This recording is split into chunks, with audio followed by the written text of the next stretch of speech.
Meet Ali Bennett, a friend of mine, a young Muslim born and raised in Sydney, Australia, who has lived quite a successful life.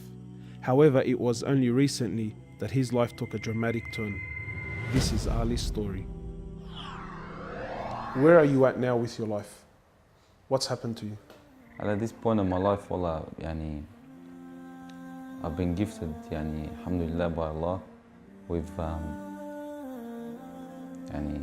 cancer throughout my body, and I've changed my whole life to sort of helping people.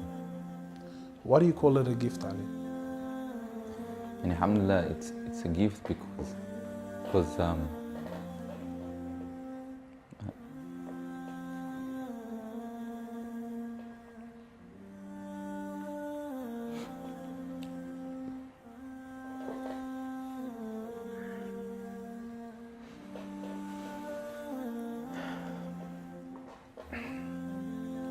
and it's a gift because Allah's given me a chance to change.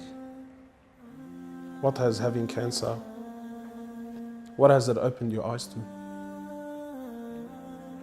SubhanAllah, everything in life, even the smallest gift, like breathing fresh air.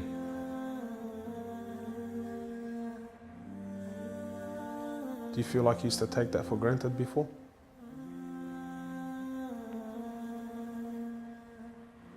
How long have you had cancer for? 4 months now. Ali was diagnosed with stage 4 cancer and given only 7 months to live. Upon finding the news, he immediately sold his successful business and was forced to reconsider the lavish lifestyle he was accustomed to. Everything was to change. Ali, what was your reaction when you came to know you had cancer? I got rid of my cars, I got rid of my watches, even my clothes. I took them with me overseas and I gave them to a lot of people up there, alhamdulillah. So I wanted to try to leave this world without anything. So you were on a mission to get rid of your dunya. It wasn't until Ali invited us into his room that we truly understood the luxurious lifestyle that he was living and the extent of the sacrifice that he was making. What's all this, Ali? Talk to me, explain this. It's a bracelet, costs about 60,000. $60,000. Yeah. What do you have in these boxes, Ali? They're all my shoes, alhamdulillah. Louis Vuitton? All Louis Vuitton. How much is something like this worth, Ali? They're probably about 1,300. How much you pay for that, Ali? About 700 Pounds. for a pair of thongs, yeah. So what's happening with the sunglasses here, Ali? I just like collecting different sunglasses. Yeah? I've got rid of a lot of them. I gave them to a couple of brothers in Africa, alhamdulillah. So you're telling me there's a kid in Africa that's walking around with Louis Vuittons and Can I try one of these hats on? I've only mentioned them in my talks like 100 times. You can try the red one on. It's limited edition one. Barakallah. What do you reckon else? Sheikh Gucci. Ali's interest in the dunya has left him abruptly and no longer holds a place in his heart. So Ali, what do you feel now, like when you look at this? And driving something like this doesn't really cross my mind anymore. It's not something I would want to do no more.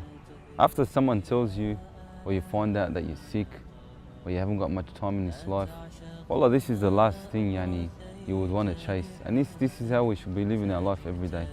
Car like this, people would love to be in it, people would love to own, people would love to drive it. Wallah, they're going for the wrong goals. And you realize that when you get sick, when someone tells you haven't got long to live, you realize all this stuff, it does not benefit us in any way. So what's the value of this in your heart now? This is worth one pair of thongs for a little African child with no thongs. Wallahi, it's worth more than me to see him smile with a pair of thongs than own one of these. Wallah al-Azim. Ali has since dedicated the remainder of his life and wealth to helping those who are far less fortunate than him. After an emotional journey to Africa, Ali has established a charity titled Muslims Around the World Project. The organization wasted no time in the construction of a masjid and a school in Africa to serve as an ongoing charity for him when he finally has to depart this world. Well, it all started from when I went to the cemetery when a brother that has cancer passed away. And I was at the cemetery and I was just thinking to myself, after you go, there's nothing. There's no one there for you. No mother, no father, no brother, no sister, except for your deeds. And even your money is not going to be there for you. So the only thing that's going to be there for you is a sadaqah. And that's the only thing that's going to help you gradually through your time in the grave till you get to the ultimate destination. As the reality of death further sinks in, Ali spends most of his personal time in preparing himself for his final meeting with his Creator, Allah. The Prophet of Allah says, sallallahu alaihi wasallam, more or less, he says, he who loves to meet Allah, Allah loves to meet him. And he who hates to meet Allah, Allah hates to meet him. Are you loving to meet Allah? Because of this cancer, I've been advised by one of the brothers to take a special drug to help me with pain and stuff. And subhanAllah, it's very strong. I took a bit too much and I came into a whole different world within not knowing where I was, and it was very hard for me. And subhanAllah, I actually seen things I've never seen before. And my family were there all standing around me, and I was pointing up and I was saying, Ya Allah, take me. And it was that beautiful what I was seeing. I just wanted to go. And the next day, subhanAllah, I woke up and I was upset that Allah didn't take me.